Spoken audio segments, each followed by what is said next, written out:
Citogenética humana, tema, aberraciones cromosómicas. Para el estudio de la citogenética humana, lo recomendable siempre cuando un individuo cumple con ciertas condiciones, el médico debe mandar a realizar un cariotipo. ¿Pero a qué personas se les va a hacer un cariotipo?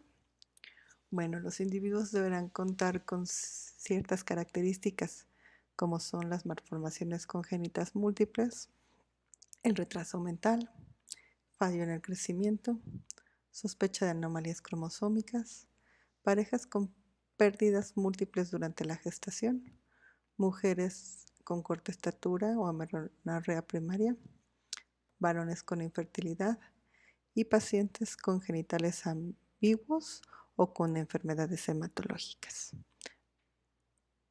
El cariotipo, recordemos, es el ordenamiento de los cromosomas de acuerdo a su tamaño y su forma.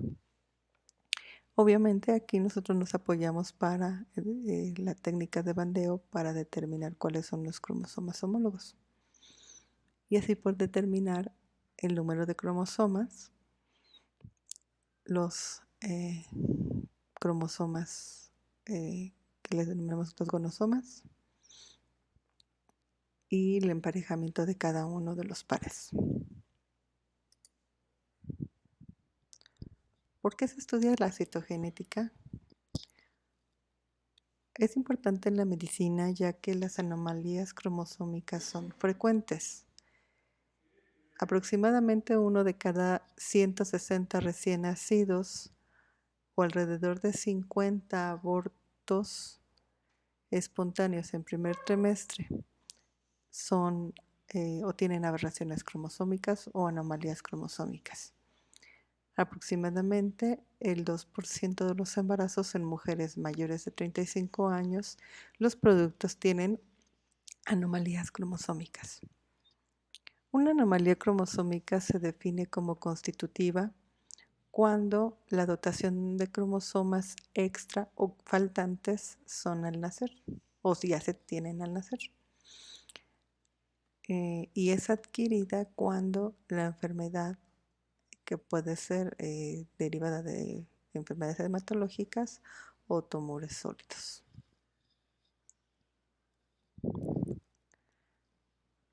Las aberraciones cromosómicas son cambios que dan como resultado una alteración visible en los cromosomas. Se originan por recombinación inapropiada o mala segregación de los cromosomas durante la mitosis o meiosis.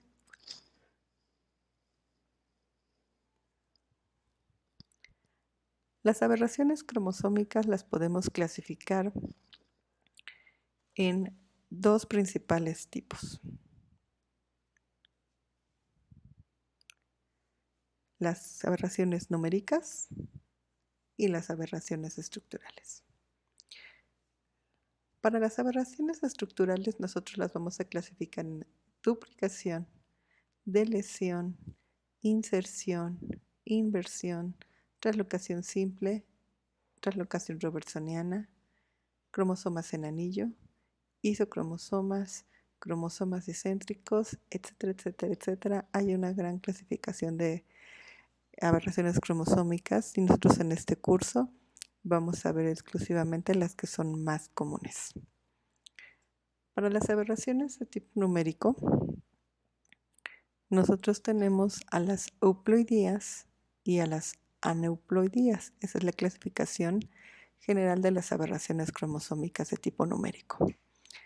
Las euploidías, o también denominadas poliploidías, es cuando en el individuo nosotros encontramos cromosomas en múltiplos de n, es decir, n por 3, que se denomina trisploidía, o células 4n, que pertenecen a la tetraploidía, células con 5n en la pentaploidía.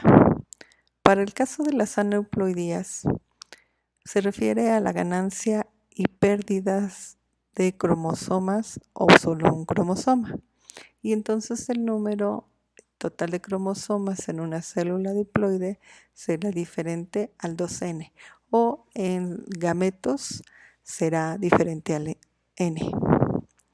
Por ejemplo, nosotros tenemos aquí un cariotipo para una monosomía donde falta un gonosoma, y nuestra nomenclatura nos indica que la célula tiene solamente 45 cromosomas, y en esos 45 cromosomas únicamente se encontró un gonosoma y ese fue el X.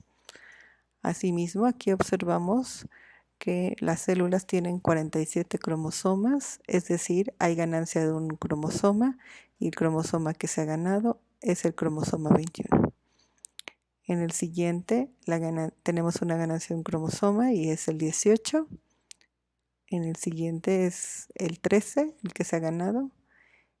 En este ejemplo se ha ganado un gonosoma, y en este último se han ganado 2 gonosomas. Uno es un gonosoma nada más y un autosoma.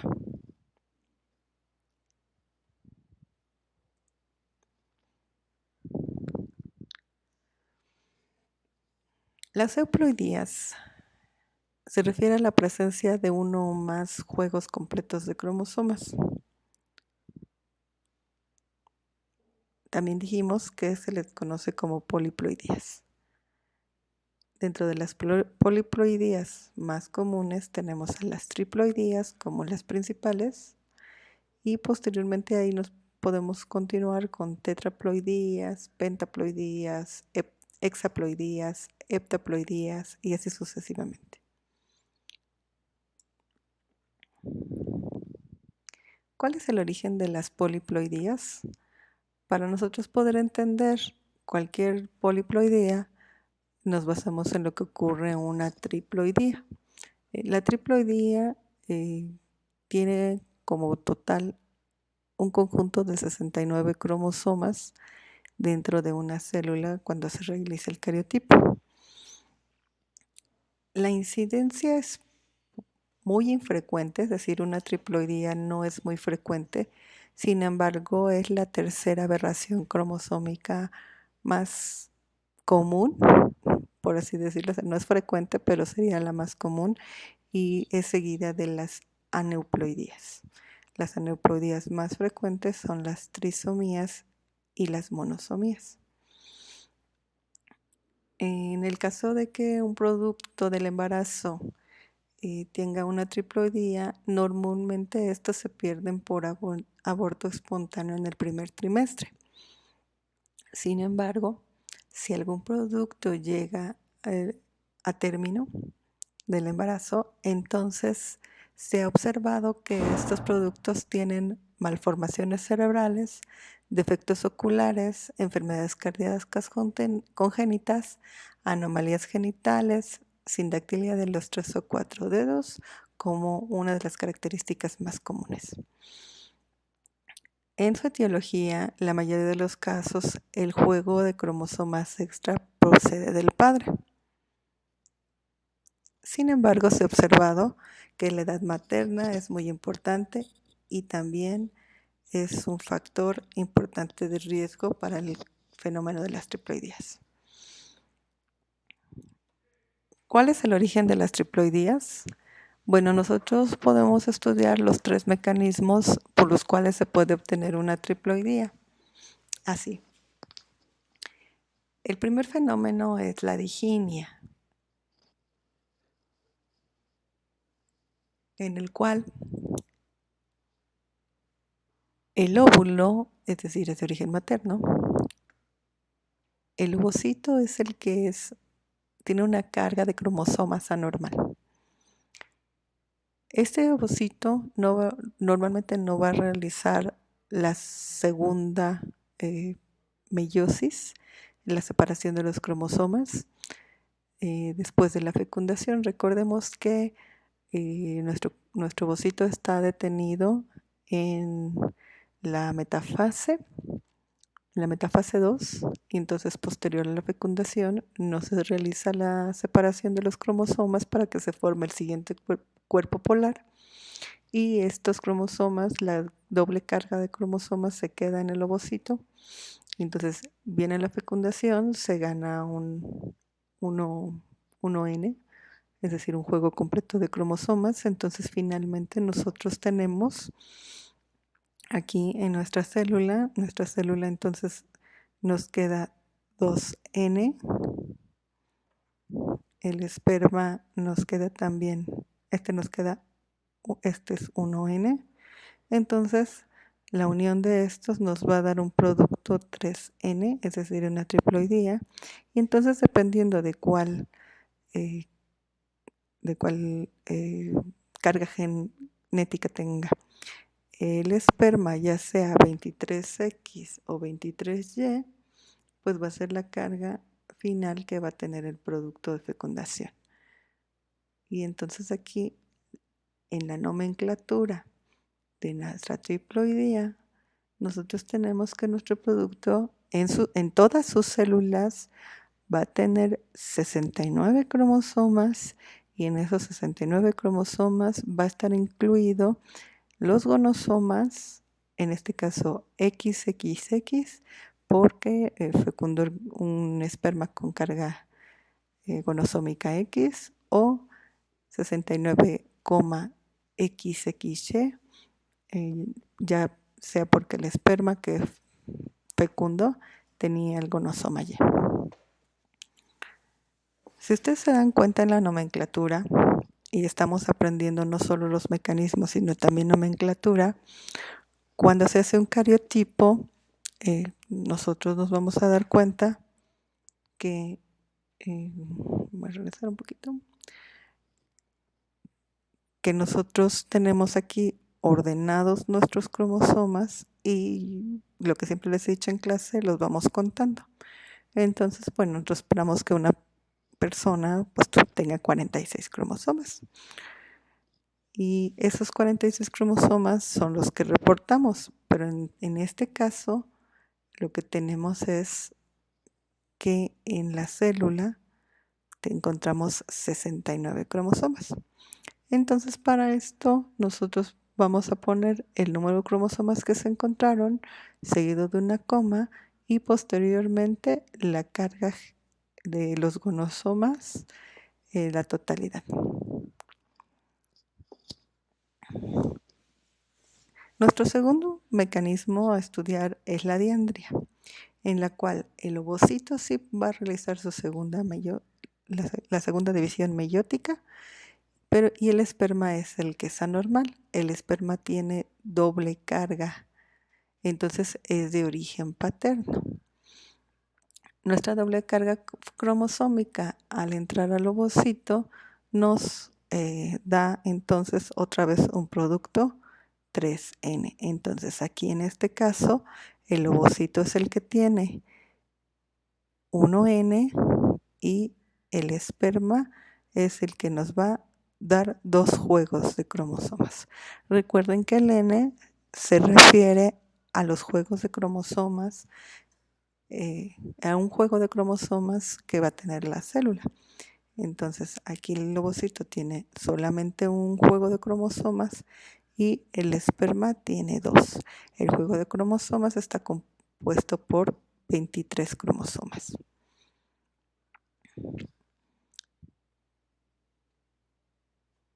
Y finalmente, nuestro tercer mecanismo es la dispermia.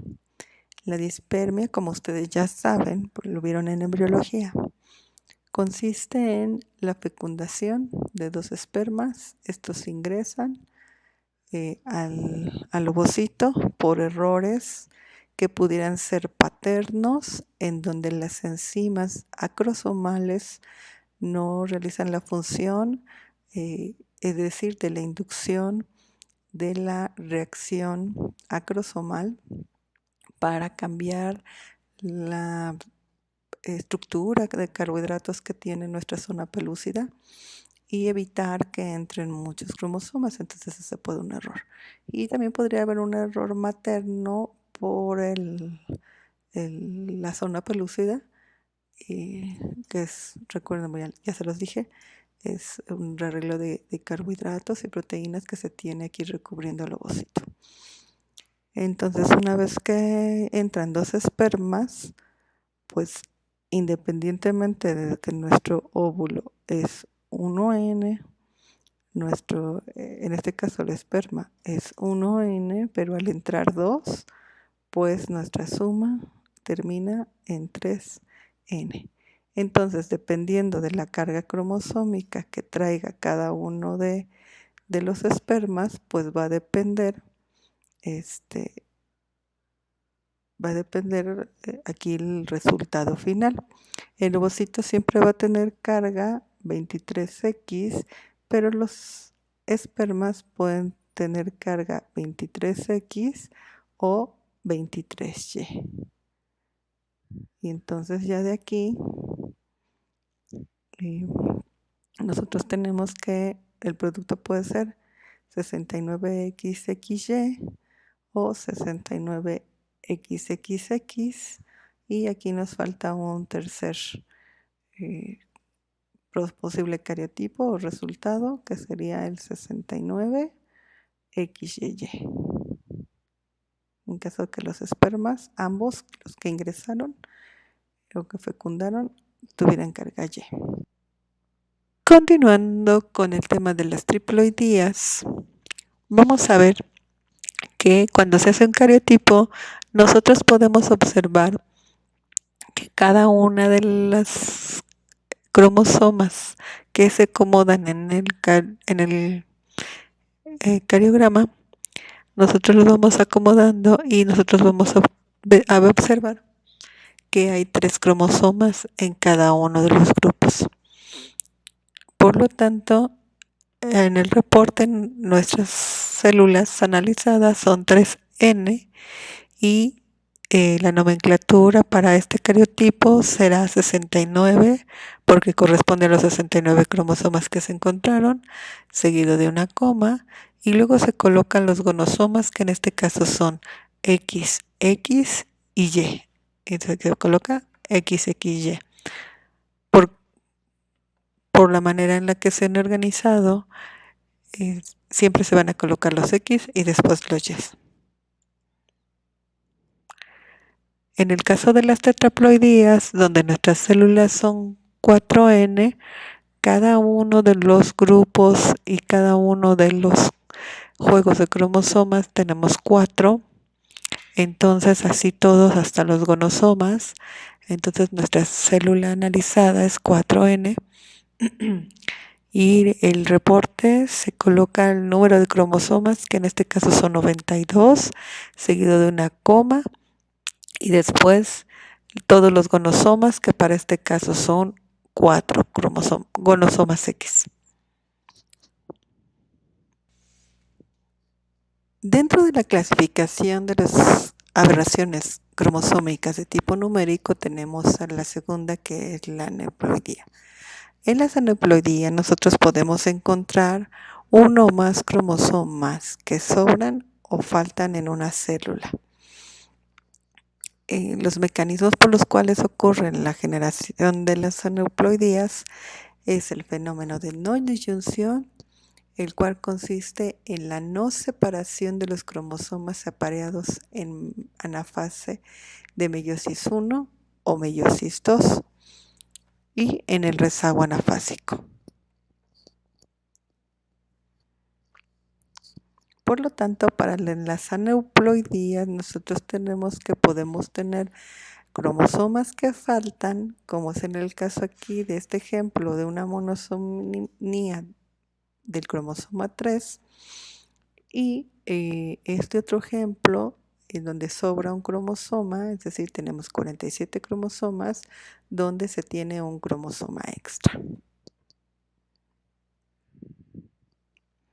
¿Cómo ocurre el fenómeno de no disyunción? Bueno, nosotros sabemos que en la primera separación de los cromosomas en la meiosis 1, los cromosomas homólogos van a separarse uno para cada una de las células que se producen. Pero en el caso del fenómeno de no disyunción, solo un par, se van juntos. Todos los demás se separan normalmente, uno para cada célula, pero en este caso un par no se separó. Y entonces ese par se va a una célula y, la otra célula se queda sin un cromosoma para ese par. Entonces esta célula en la meiosis 1 se queda con 24 cromosomas cuando lo normal sería que tuviera 23. Y entonces esta célula ya es disómica. Y esta célula que le falta su cromosoma para ese par, nada más va a tener 22 cromosomas. Posteriormente ocurre una disyunción normal y nosotros tenemos aquí que nuestra célula, que puede ser nuestro ovocito o el esperma, va a tener para ese cromosoma en específico un cromosoma de adicional. Y entonces, cuando la no disyunción ocurre en la meiosis 1, se obtienen 2 células con un cromosoma extra y 2 células con un cromosoma que falta. Estas células, que pueden ser óvulos o espermas, van a ser disómicas y en este caso óvulos o espermas nulosómicos. Una vez que ocurre la fecundación, es decir, este gameto es fecundado o fecunda a cualquiera de estos, nosotros tenemos que si fecunda al disómico, lo que se va a obtener es una trisomía, en la cual nosotros vamos a tener 3 cromosomas de un mismo número. Entonces cabría la posibilidad de que hubiera 2, o si esto es óvulo o esperma, es fecundado por una célula, un gameto con carga nulosómica, entonces se va a tener una monosomía. Respecto a la no disyunción, en meiosis 2, la primera separación de nuestros cromosomas en la meiosis 1 va a ser normal, obteniendo células con 23 cromosomas. Nuestros cromosomas homólogos se separaron de manera normal y cada una de las células va a tener 23 cromosomas. Después viene ya el error en la meiosis 2, en donde una de las células, el cromosoma, las 2 cromátides se van juntas a una célula, por lo tanto nos queda una célula disómica y la otra monosómica. Y bueno, en la otra célula tenemos aquí el ejemplo de que la disyunción es normal, entonces cabe la posibilidad que se tengan óvulos o espermas disómicos, es decir, normales, y después de la fecundación, y células o lo que sería nuestro producto de fecundación, un producto trisómico o monosómico, si es el que ocurre donde ocurre la fecundación, es en este óvulo o esperma. Al final nuestras células, tendremos células normales, células con un cromosoma extra y células con un faltante de un cromosoma.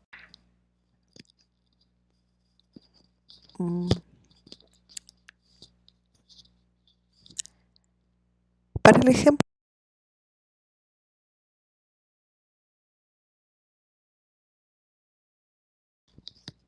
el ejemplo de la no disyunción en meiosis 1, nosotros recordemos que si el error ocurre en esta meiosis, en esta fase de la meiosis, obtendremos gametos con un cromosoma extra y gametos con falta de ese cromosoma que migró o que no hizo disyunción hacia una de las células, y entonces el que sobra aquí es el que falta acá. Entonces, para poner un ejemplo, yo he elegido el cromosoma 18 para ejemplificar que este par es el que se fue junto en la meiosis 1. Entonces, para estos gametos la nomenclatura será 24,X más 18. Y en el ejemplo de las células que perdieron, es decir, en estos gametos, la nomenclatura será 22,X menos 18. Vamos a suponer que esto pasó durante la espermatogénesis, por lo tanto nuestros espermas van a tener esa carga. Entonces, en el caso de que alguno de estos dos espermas llegara a fecundar un óvulo normal,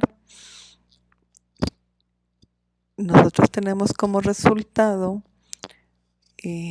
un cigoto con carga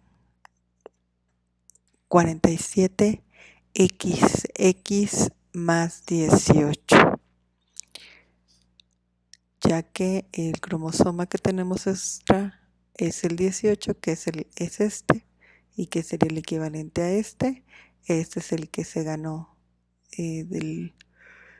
del ovocito, y este es el par, este es este, y este es el que venía en el ovocito. Entonces tenemos aquí nuestra trisomía.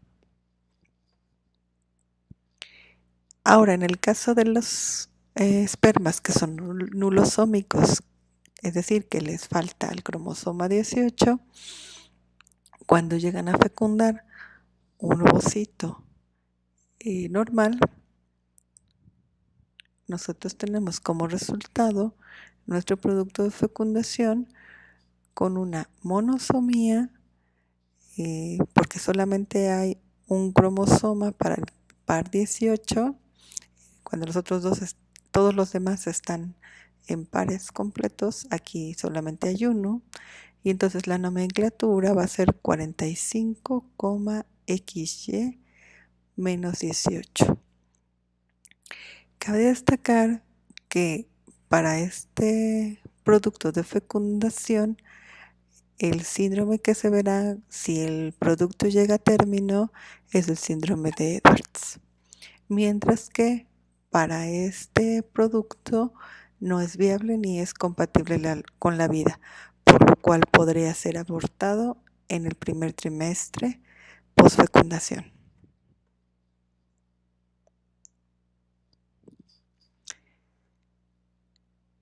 Como ejemplo de la no disyunción de la meiosis II, en donde la separación de las cromátidas hermanas no se lleva a cabo y ambas se van a la misma célula, tenemos que encontraremos gametos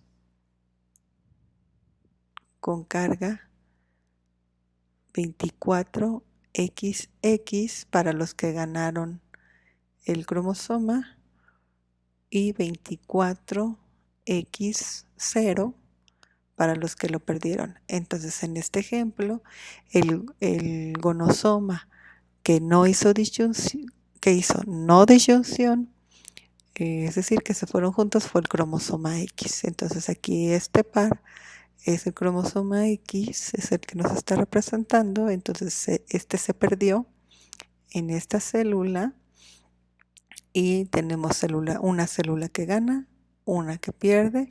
Y en este caso, como la meiosis II se llevó a cabo de manera normal, tenemos gametos normales, que son células haploides.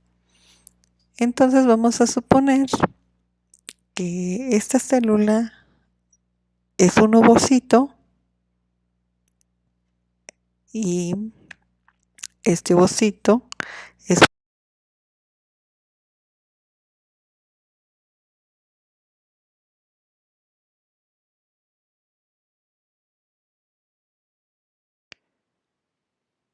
para nuestro ejemplo del proceso de no disyunción en meiosis II. Tenemos lo siguiente. La separación de los cromosomas homólogos durante la meiosis I se llevó de manera normal, mientras que en la meiosis II una célula lo realiza de manera normal y la segunda célula, las cromátides hermanas no se separan y se van juntas hacia una célula. Y entonces tenemos células que ganan un cromosoma y células que lo pierden. Para nuestro ejemplo he elegido el cromosoma X para ver la nomenclatura de cuando se trata de gonosomas en las separaciones cromosómicas. Entonces tenemos que el que gana un cromosoma, que en este caso es el X, y la nomenclatura para estas células será 24XX. Y la célula que lo pierde, su nomenclatura será 24-0. Entonces, en el supuesto que esto fuese una ovogénesis y estos ovocitos pudieran ser fecundados por un esperma con su carga genética normal, ya sea con un cromosoma X o que trae un cromosoma Y, como resultado nosotros seguiremos teniendo una trisomía. Entonces, en este caso, donde tenemos los 3 cromosomas, corresponde el cromosoma X y todo el resto de los cromosomas estarán en sus pares normales. Y para este ejemplo, la nomenclatura será 47,XXY si es que el esperma que fecunda trae carga Y, o 47XXX si el esperma que fecunda trae un gonosoma X. Para el otro ejemplo, en donde nosotros tenemos la célula nulosómica, es decir, que le falta un cromosoma y para este caso es el gonosoma X, si es fecundado por un esperma normal con una carga genética normal, y nosotros tenemos aquí una monosomía, donde solamente tenemos un gonosoma, que en este caso pues es el X o el Y, dependiendo cuál es el que haya traído el esperma. Entonces nosotros, si fuese el X el que fecundó, tendríamos una carga cromosómica 45X0. Pero si fuese el cromosoma Y, nosotros tendríamos una carga cromosómica que sería 45,Y. Y bueno, cabe destacar que en este caso, que es el primero, en donde tenemos una trisomía XXY, lo que nosotros observaremos es el síndrome de Klinefelter, mientras que si fecunda el esperma con el cromosoma X, el síndrome que se observará es el síndrome de superhembra o la trisomía X. Ambos síndromes son compatibles con la vida. Y para este caso, la monosomía, denominada monosomía de gonosómica o monosomía del X, lo que nosotros observaremos es el síndrome de Turner. Por tanto, esta monosomía es la única y reportada que es compatible con la vida. Y para esta no está compatible con la vida, por lo tanto estas células morirán.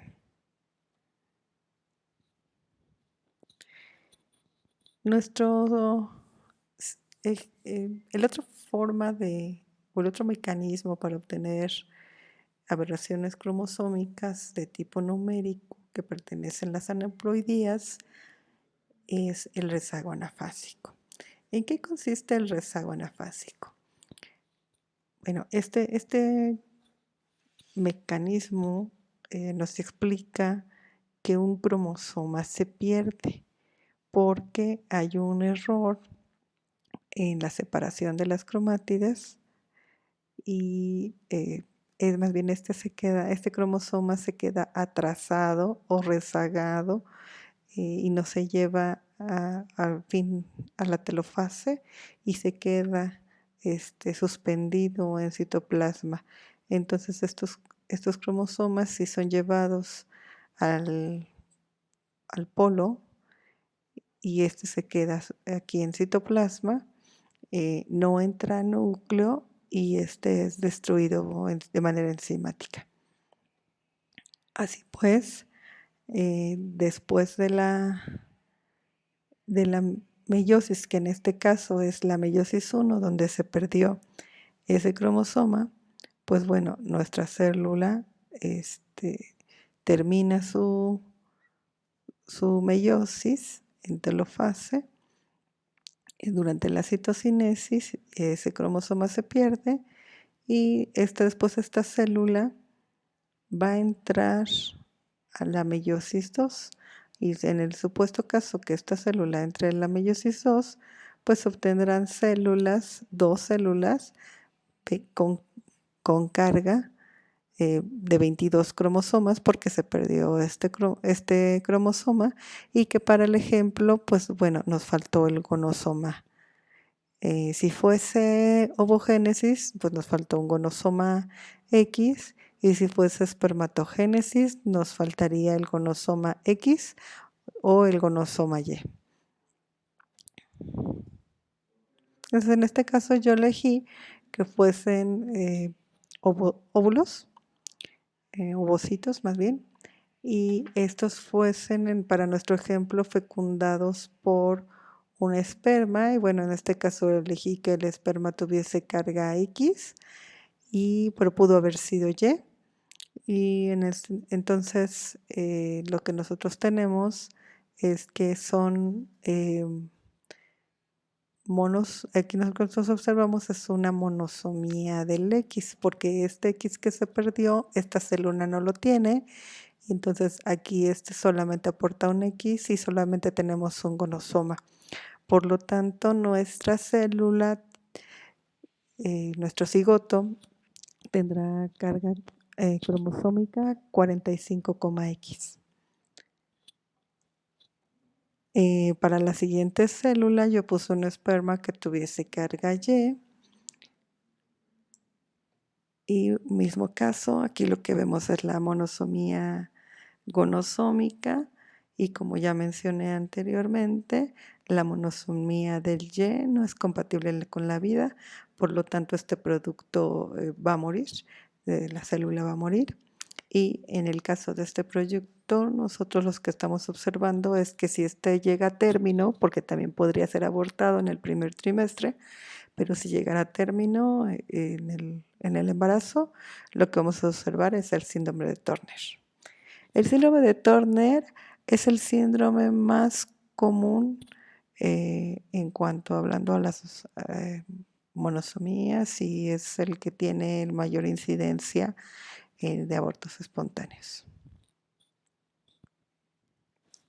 Ahora, poniendo nomenclatura de qué pasaría si fuese un autosoma el que se pierde, bueno, aquí tenemos nuestra carga de cromosomas, 22 cromosomas, incluido el X, menos un autosoma, que en este caso elegí al azar el número 9, pudo haber sido cualquiera del 1 al 22, solamente es para hacer referencia a cuál es el autosoma que se está perdiendo.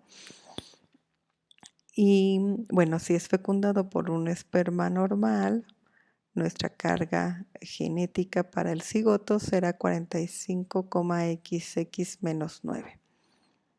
Y en este caso, yo estoy poniendo mismo ejemplo, y aquí voy a tener 45XY menos 9. Entonces, ambos son incompatibles con la vida. La ausencia de cualquier cromosoma no es compatible con la vida, excepto de un gonosoma. El siguiente tema que vamos a checar es el mosaicismo, el cual consiste en la presencia de dos o más linajes celulares en un mismo individuo. Es decir, un individuo puede tener en células distintas diferente carga cromosómica. Bueno, ¿cómo ocurre? Pues durante la mitosis, algunas células por algún error no realizan disyunción o ocurre un rezago anafásico, pero este es exclusivo de la mitosis. Entonces, las personas que tienen una carga genética inicial, producto de la fecundación, nace el bebé, vamos a suponer, con sus células normales, con sus 46 cromosomas, y de repente hay ya sea una no disyunción o un rezago anafásico, y esto provoca que parte de sus células van a ser normales, otra parte va a perder, ya sea un autosoma o un gonosoma, y otra parte va a ganar. De sus células va a ganar cromosomas. Entonces aquí yo he puesto en nomenclatura un ejemplo en el cual este cromosoma que no hace disyunción se va junto, las cromatidas hermanas se van juntas a esta célula, por lo tanto esta célula ha ganado un cromosoma que yo he dicho, bueno, en este caso va a ser el X, por lo tanto teníamos una hembra, entonces esta hembra va a tener parte de células normales, parte de sus células van a tener, que serían las células hijas de esta célula, van a tener carga XXX, es decir, van a tener parcialmente fenotipo de superhembra, pero al mismo tiempo va a tener un poco de células que le condicionan el síndrome de Turner. Entonces, tendríamos para esta mujer a la que se le mandó a hacer un cariotipo, una nomenclatura un tanto complicada que nos representa el mosaicismo y en el cual esta persona va a tener células normales, va a tener células de monosomía del X y células con trisomía del X. En una sola persona tenemos 3 linajes celulares y esto pudo ser que ocurrió mm,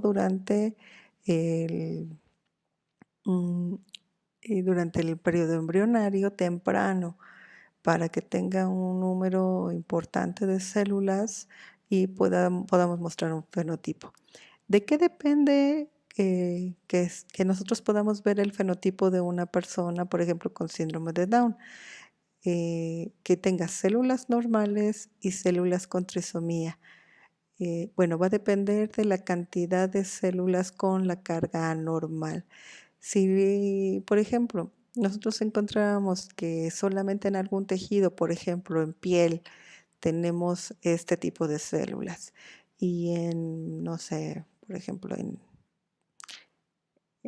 células hepáticas tenemos estas otras, pues muy probablemente el fenotipo no va a ser muy marcado porque el fenómeno pudo haber ocurrido en un periodo tardío del periodo embrionario o inclusive nosotros mismos podríamos en este momento, como es mitosis, tener por ahí algunas células perdidas con monosomías y pues vivir totalmente pues sin enterarnos de tenerlo, salvo que la trisomía pudiera causar algún problema en algún órgano. Bueno, para referencias, para poder estudiar, si alguno de ustedes tiene alguno de estos libros en su casa, puede consultarlos y además les estaré subiendo algunos videos para reforzar este tema.